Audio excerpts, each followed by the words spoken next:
Hey guys, Zack here, and this is my review of Detective Pikachu, and I love this game. That's pretty much the long and short of this review. Okay, so if you aren't familiar with Detective Pikachu and haven't played it yet, I am probably going to be spoiling a lot of it in this review. So if you haven't played it, play it now. If not, or if you don't care really, then this review is going to probably ruin this game for you. But anyway, the story is basically there's this kid, Tim Goodman, who is looking for his dad, Harry Goodman, and has a run-in with Harry's Pikachu, who for whatever reason can talk, but only to Tim, and sounds like Danny Savito, and it's amazing. But and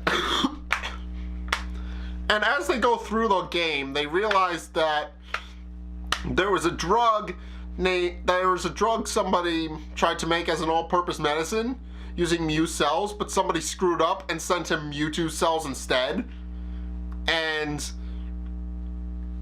Mewtwo was implied to be the same Mewtwo from the anime, from the original anime, not the new one.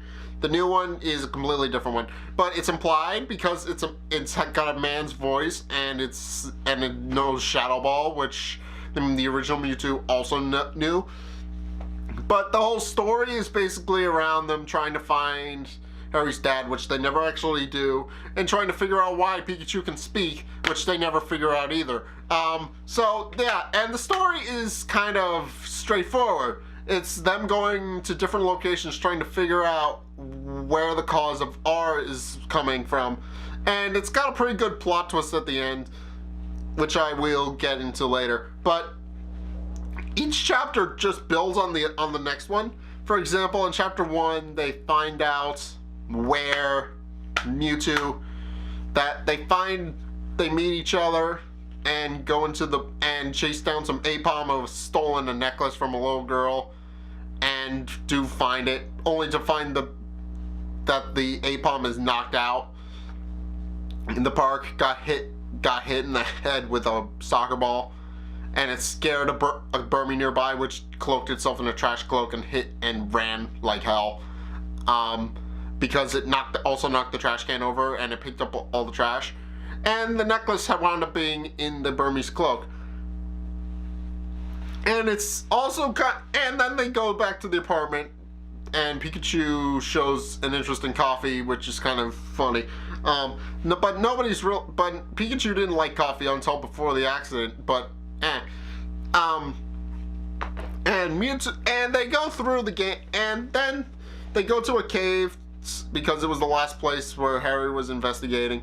But they only to be attacked by a Glalie, but Pikachu can't use moves, so they have to find a bit of a smart solution instead of battling their way out of it, and they do by dropping a rock on top of him and then rolling him down the hill, and it works. It works perfectly. I mean, yeah, he's got a bit of a headache and he doesn't remember what happened to him, but then they also meet a woman that they met earlier, Amelia, who is a recurring character for the rest of the story. She's in all the chapters. They meet up with her at least once, and then that's it. So they go through the cave, and the attack with the Glalie caused a cave in, so they have to find their way out.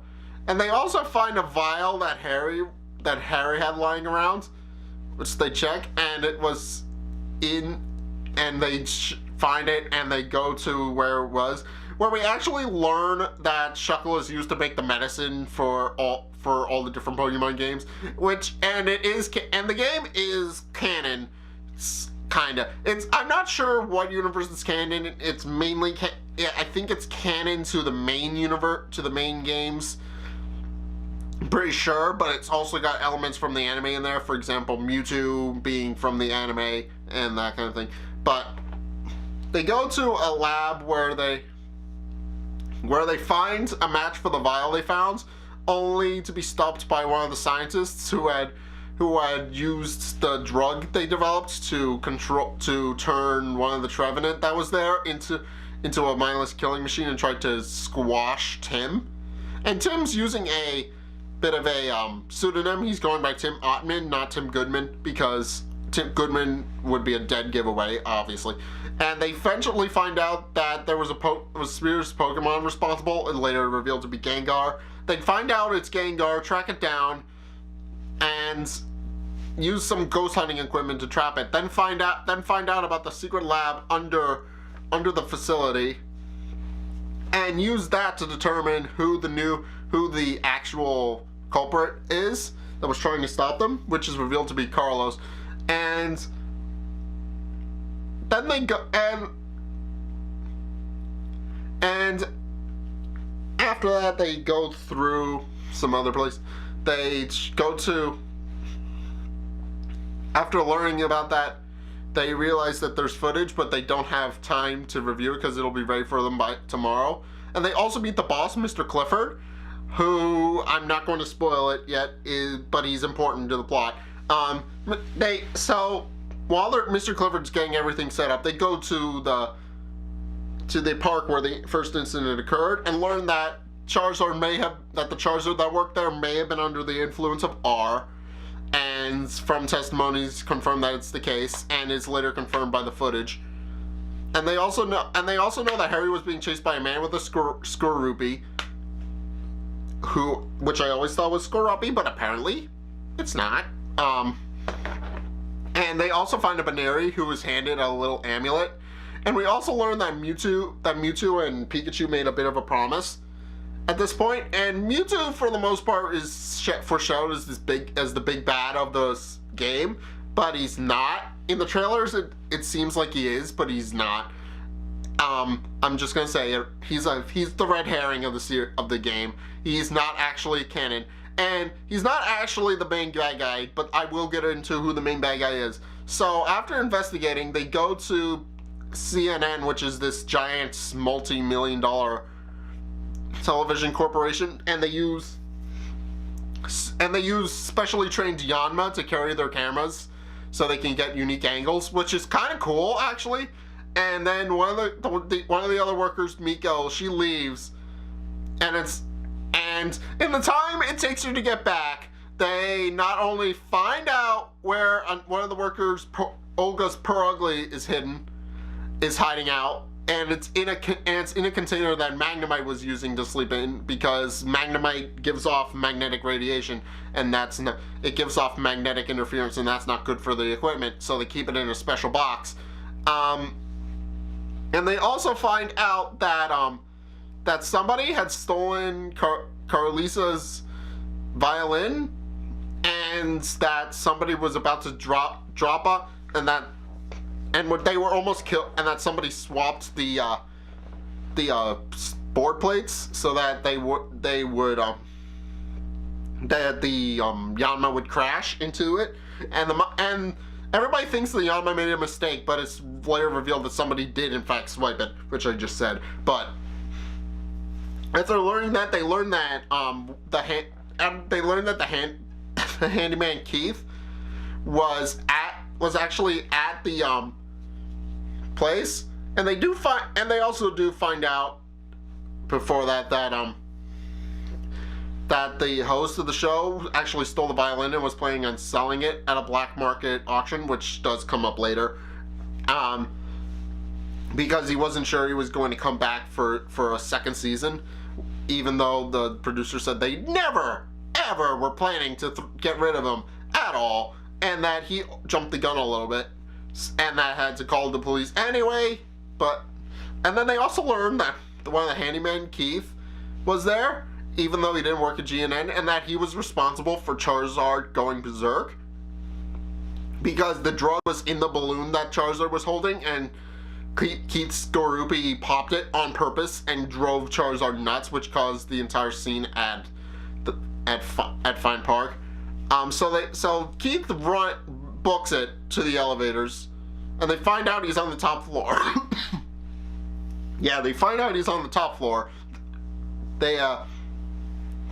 Tim and Pikachu corner him, but he holds him off with his Skorupi and then flies away on a Noivern. And we don't see him for a couple chapters. We don't see him again for like 2 more chapters. But yeah, there's 9 chapters in the game. It's a pretty good game, and my lamp is flickering. I don't know that you can see that in the camera, but probably.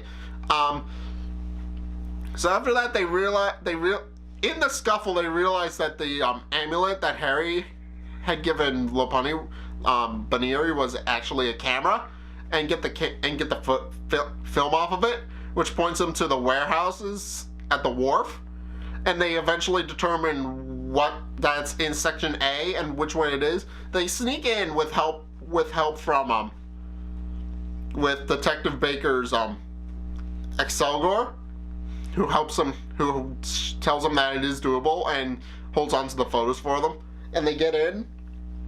And with the help of a spinnerack and a random pansage who was owned by one of the original partners, is given away. And they also do learn who that identity of that person is from the original owner of the PCL, who was trying to get arrested, who was almost arrested, but they saved him from the thing. I'm not making a very cohesive timeline here, am I? Okay, I think this came before Fine Park, but after the cave. Yeah, I think that's where it was. But yeah, they save him from being arrested and determine that somebody was trying to build a thing on top of the property. It's not important to the story. It's only semi-important to the story because the character who's trying to arrest him comes back later and helps out. But it's only semi-important. Anyway, they go to the warehouse, they sneak in and find the scientist, and then they discover that the traces of R and where it's being put in, and they sneak out, take care of the manager and hide in a box so that they can go to where R is being smuggled, and they are smuggled onto the ship with the rest of R. Only that they aren't taken because they're just labeled as a food and not actually infected food like with the R. But they find out that they actually got smuggled on a cruise ship, that there's going to be an auction there, a kind of a black market auction, which is where the violin was going to be sold. And they also meet an elderly woman who somehow got her suitcase misplaced, and a very famous chef whose name I don't remember because he's not all that memorable, who has no partner, but it's later revealed to be Kecleon, and he tried to steal the mask and his auction ticket back using Kecleon by having Kecleon hide it in his mouth. But he fails because they find out that it is Kecleon and that he's about the size of Pikachu, and they also learn that Kecleon's pretty skittish, and they scare it, and he dropped the mask, and then they recover the mask by the police. They go into the auction with Amelia, who is a recurring character, and try to buy some of the stolen goods back, so that they can get all the stolen goods back, but it doesn't actually kind of pan out. In my case, I only wound up getting the Detective Escape and a special cookbook that the chef was after. But after that, Keith shows up and tries to introduce R, and Tim, Pikachu, and Amelia all stand up at that point and try to stop and try to capture Keith, but he runs out of the room. He booked it. He booked it to the main deck. He booked it to the lounge. And they actually do catch him with the help of Amelia and a chandelier she helped befriend, and they actually catch Keith before he can escape on Noivern. But he's surprisingly calm, and it's revealed that at this point that somebody in GNN actually did work with Keith and was planning to continue the plan at the parade, and that it was going to happen at the center of Rhyme City and basically turn it into pretty much a bloodbath, because Mewtwo shows up and confirms that he's not the main bad guy, but that I can feel his cells out there, and that they need to keep looking. And he also expresses that he doesn't trust humans like as much as Pikachu does, and that he threatens to destroy everything, but that he's deciding not to because it's clear that Pikachu still cares about humans and that humans have the capacity to change and all that. And he also sees that he and Tim had struck up a bit of a friendship, and that some humans were worth trusting, but not all of them. And then Mewtwo flies off. And then Pikachu, and that's when they learn the whole plan.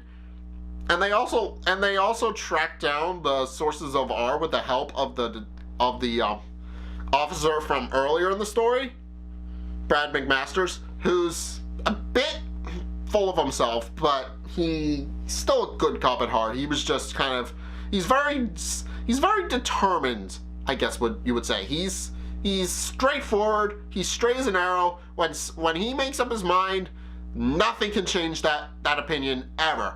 So yeah, which is why he was so adamant on arresting Dr. Yall. But it's not. But he ultimately decided against it once he realized who the real culprit was. But afterward, they find out that a man in a yellow hat has been sneaking R into the various facilities, and that he's probably carrying the capsule form of R.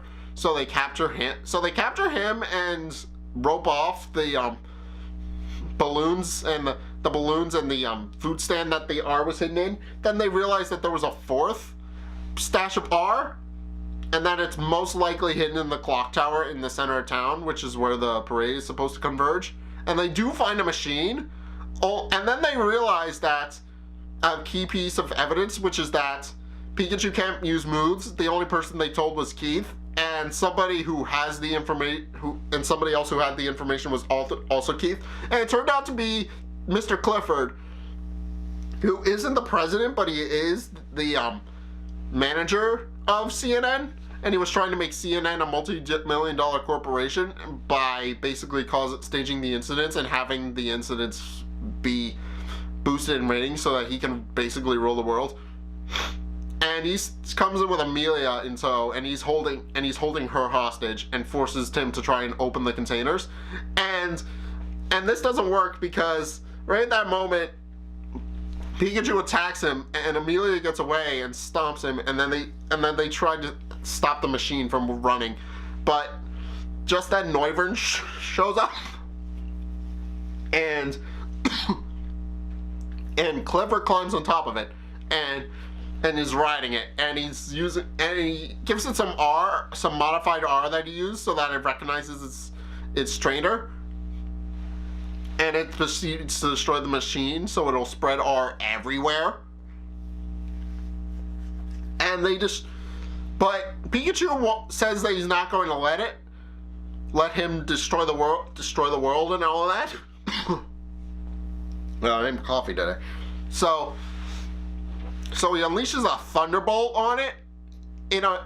For a moment, he reverts back into a regular Pikachu and blasts it with a thunderbolt, which sends it knocks it to the ground. And then he also meets with Mewtwo and gives back the cells and is put to sleep because Mewtwo knows how much strain Pikachu's been under the past couple days, and that he needs a well-deserved nap. And then reveals that Tim's father is actually alive.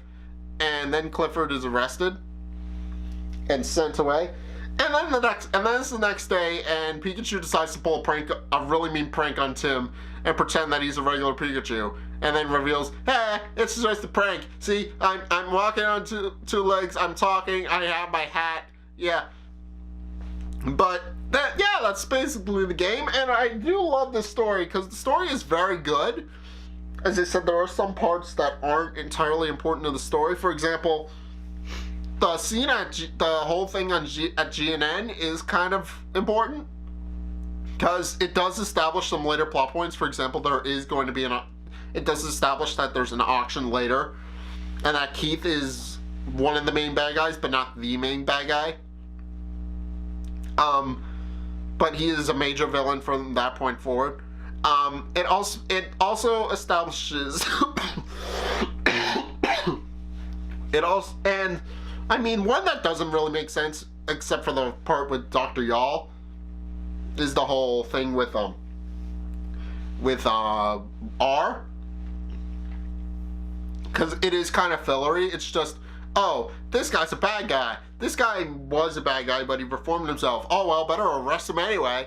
But yeah, that's the only chapter I semi didn't like. I liked it, but I didn't like it because I liked the whole idea of it. I like the idea of it. What happened in that chapter was a resort lady had used her Spritzy to smuggle and the Timber Lumber Co., which are used to deliver major packages when Delibird can't do it, apparently. So there is a delivery system in place for mail and all that stuff, I guess. And same with Shockleby having a whole role with medicine and all that kind of stuff. Yeah, she used her Spritzy to trick the Timber and Lumber Co. into smuggling in a Crawdon, which are highly territorial Pokemon. So obviously that was going to cause some problems, and that's also why it was covered in fog. And the whole plan was that she was going to try and get Dr. All arrested so that she could steal his land and build the resort on it. But she got caught because a Feebas evolved into Milotic and calmed it down so that nobody was getting hurt anymore. And Tim also found out what was happening. So the Crawdon is no longer a problem, and the lady got taken away. But that's pretty much it. I mean, that was the only bad chapter, and it was still pretty good. I mean, my only real complaint is that there's no real replay value in it. I mean, you play through it once, and that's it. That's it. I mean, yeah, I'll probably play through it like a billion more times. And I mean, other than trying to collect all the Pika prompts for each chapter, there's really nothing. I mean, there's Pika prompts for each chapter, then there's coffee tips, and then there's directive tips, which are in their own separate 2 brackets. But it's a pretty good. It's a great game. Definitely worth putting in your collection if you like Pokemon and like detective games. I mean, some people. One of my friends on what's it called, Amino, they said that they weren't playing and getting the game because it looked kind of stupid, and it got. And in hindsight, it kind of does look kind of stupid until you play it, and then it's amazing. Because it's a good game. I would definitely recommend it to everybody. And there is a prequel and a movie a prequel out now for free for the rest of April until like mid-May. And then next May there's going to be a movie release, which I am going to watch and also review on the channel. But it's a great game, definitely worth picking up. And if you decide, it seems interesting, but I don't want to pay the full for it. Hey, if you don't have the money for this game, then wait for wait for it to go on sale. But it's a great game, and I recommend it. Whether you wait for it to go on sale or buy it outright or pay the $60, it's a great game, and I recommend getting it because it's a great game. I mean, it's got some interesting tidbits about the Pokemon world. It's got some references to the Pokemon anime in it. For example, there's a part where Tim confuses a regular Pikachu for Detective Pikachu, and then Detective Pikachu says to the other Pikachu, "Hey, just tell your buddy to be the very best, like no one ever was." And I just fell over laughing when I saw that, because it was like, oh my god, they referenced the anime. That was amazing. Yeah, and the Mewtwo is a very subtle reference. Unless you watched the original series, you wouldn't get it. But it's still there. It's still a good reference. It's still a very clever reference. But I'm rambling, But anyway, in short, great game. Buy it. Buy it. The guys worked hard on it. People have reviewed it. Other people have reviewed it. It's a great game. I recommend getting it. So if you're going to get it, great. If not, well, you're missing out. But either way, thank you guys so much for watching this review. If you liked it, hit that like and the subscribe button. Also be sure to follow me on Facebook and on Twitter in the description below. And until next time, I will see you guys in the next video. Peace.